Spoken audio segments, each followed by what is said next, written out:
Hello, singing friends. Welcome back to my channel. It's Mickey here, your friendly neighborhood singing coach.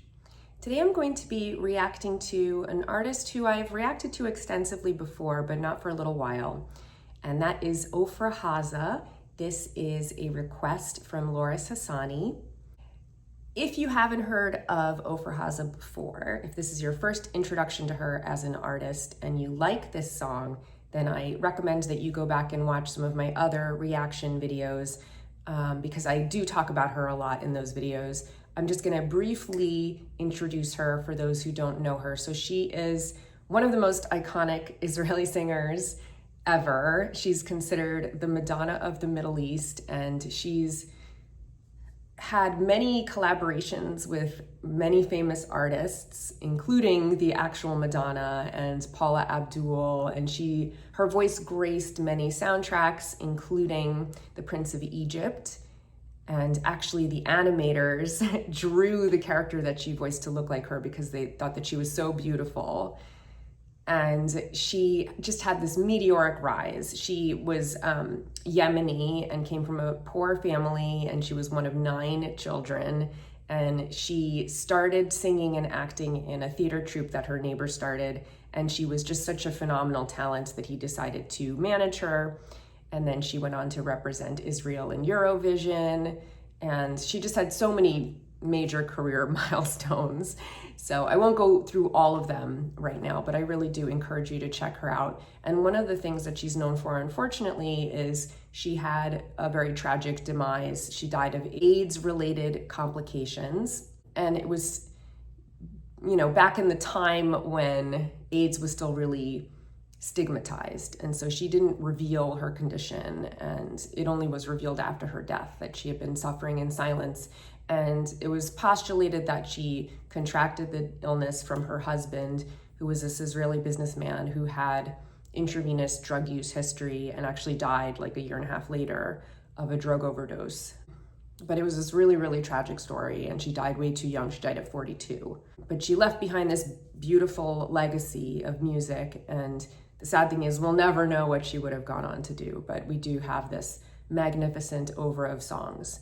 So the song that we're going to be listening to today is called Bait Cham, or A Warm Home, and it's from the album of the same name that was released in 1985. So she was, 1984, sorry. So let's see, she was 27. So very, very young. And you can see in the album cover how youthful and beautiful she looks. And the lyrics are translated here into English, so I'm just gonna read them to you first, okay? So it says, light caresses a cloudburst, a figure is forgotten in the smoke. Light twinkles with a loud sound in the crowd, a girl cries voicelessly. A warm home, a girl just wants a warm home. A warm home, to be with you in a warm home. You hit me with memories and a strange laugh of insults, a distant childhood between alleys, and those eyes are always running away. Then it repeats the chorus, the warm home. My hand stretches out for help, and only you are a passing shadow. Then it repeats the chorus again. A warm home is the soul, shelter for the soul. Do not destroy it, let her in. Give her strength in her soul. And then 2 choruses, and then a little tag at the end. Okay, so for me, reading this, I feel like it represents a child who had an unstable home and an unstable upbringing. They were, either neglected benignly or not so benignly. And every child yearns for and deserves to have a safe, secure home and family. And so that speaks to that desire that this child wanted that but didn't get it. So I don't know if this is autobiographical, probably not. I mean, it seems like she did have a good childhood, but beautiful lyrics, very sad. All right, so let's jump in and let's listen to this song. This is my first time listening to it, so I'm hearing it fresh like you. Here we go.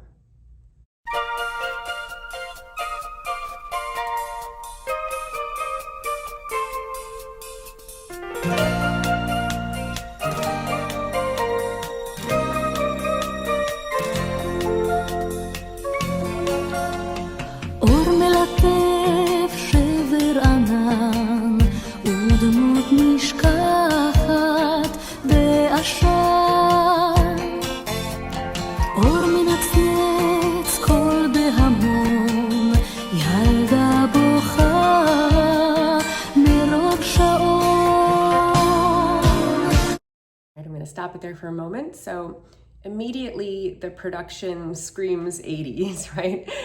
And for me, I'm a child of the 80s. I was born in 1980.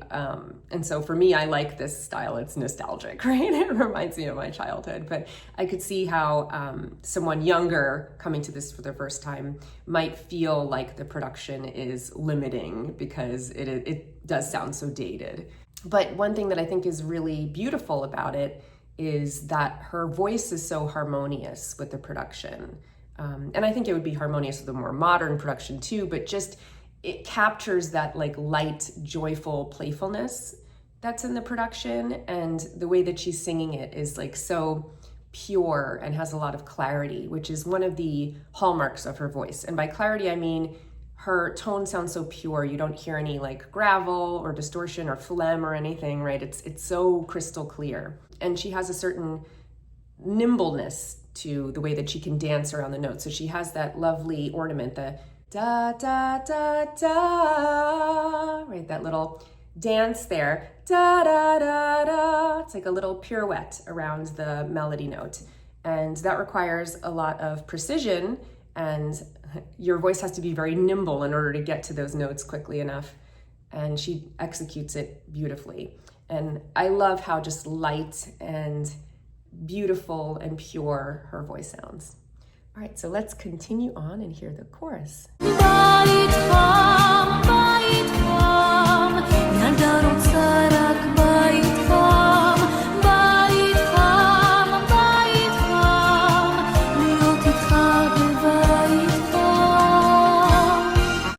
So I love how she opens up a little bit there, right? She leans into the dynamics and it gets a little bit more intense. Not too loud, right? That Bait Ham, da da da da da da da da da da da, and then it gets quiet again. Da da da da da da. Right, it gets quiet. I don't know exactly what the melody does there. I'd have to listen to it again, but she has that really, really nice arc dynamically where she gets louder at the top of the melody, and then she has a nice decrescendo as she gets to the end, the lower part of the melody. And you can really hear her very healthy oscillation, her vibrato. It's very, very quick and very even.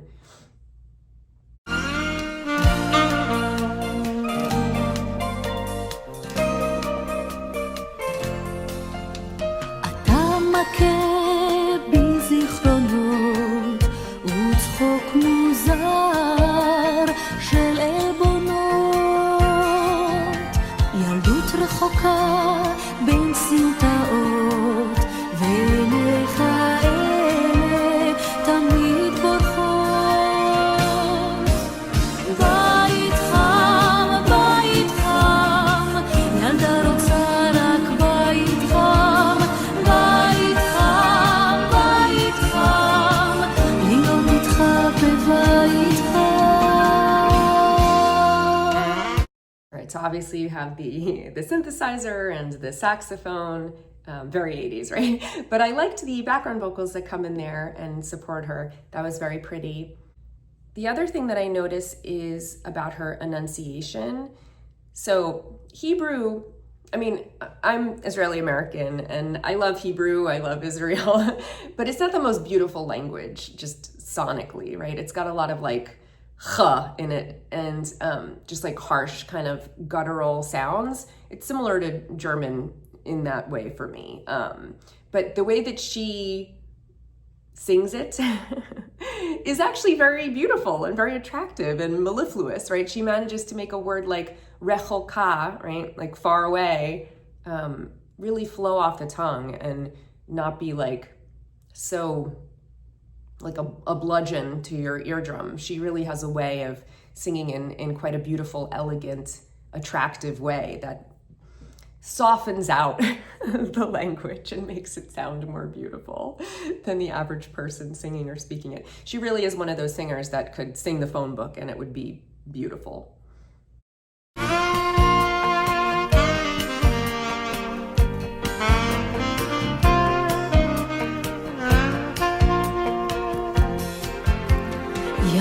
מושטת לעזרה ורק אתה כצל עובר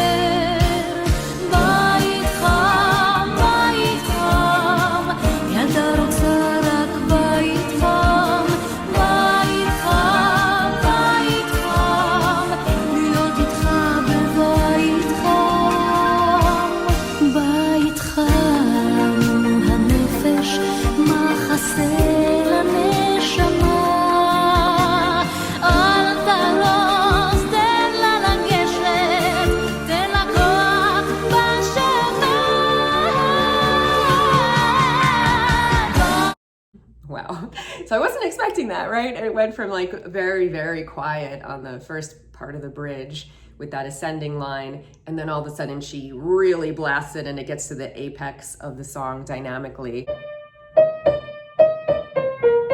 Yeah, so she goes up to an E flat 5, which is, pretty high. She's a mezzo soprano, so she's really getting power on that high note. And then she's got that lovely descending ornament there. So really, really cool how she goes from like 0 to 60 like that in the bridge. And then she flows really nicely into the next section.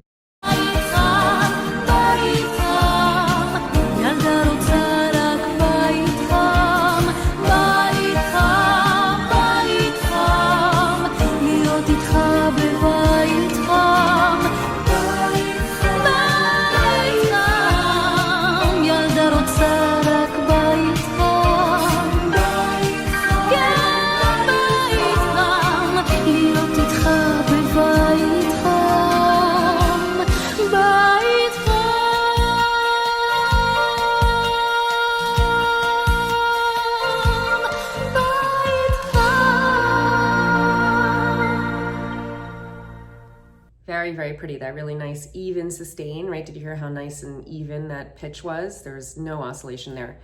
And I like how it gets very quiet at the end, the very, very end, right? And kind of trails off. And before then, you have the background vocalists singing in a very light, supportive kind of way, almost like a pad. And she's doing more like ad-libs over that. So up until this point in the song, the melody of the verse and the chorus have been the same every time. And now she has the opportunity to kind of play around and be a little bit more improvisational. So I thought it was really beautiful, and I think it's an interesting choice to have such happy music and have kind of a sad story, right? I mean, when you think about children that don't grow up with, safety and security, that's a pretty sad thing. And yet the song sounds so beautiful and so light and so airy. So it's an interesting choice, and I always like that juxtaposition of like happy music, sad lyrics, sad music, happy lyrics. I just think it's a little bit more complex. So yeah, I thought it was really, really nice, and it's great to be listening to and reacting to Ofra again. She's just such a wonderful artist, and I love that, people are still discovering her music and how she really is sampled so much, and she appears in so much popular culture to this day, which really speaks to her staying power and her legacy as an artist.